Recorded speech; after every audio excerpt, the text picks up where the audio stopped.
I thought patriotism, in my mind, I thought it meant that we support and uphold the spirit of the very document that binds us all together as Americans, the Constitution. The Constitution once upon a time united our diverse country under a banner of ideologies. The ideas that have resonated clearly and loudly in my mind are the phrase forming a more perfect union. I thought we were all for forming a more perfect union. I thought this meant progress, going forward, being more humane. But today, more than ever in my lifetime, partisanship has turned a large sector of people against our Constitution, and with that, against the principles enshrined by the founding document, the Constitution. Call it tribalism, call it partisanship, call it mental illness. It doesn't matter what you call it. It's still happening. The behavior is the same.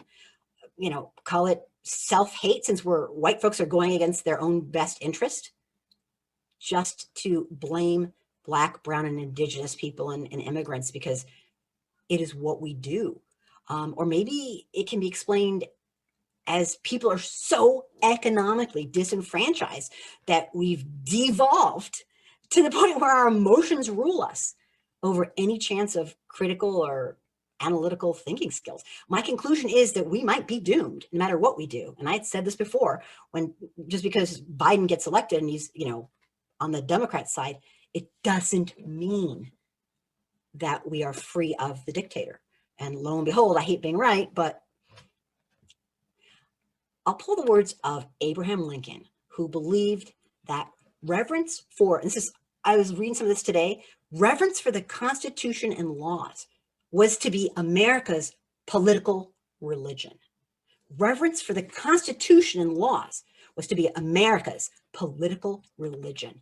Lincoln believed that Americans were to be united through a kind of patriotism, not religion, not tribal, but a sort of constitutional patriotism, if you will, based on the ideals enshrined in the founding documents.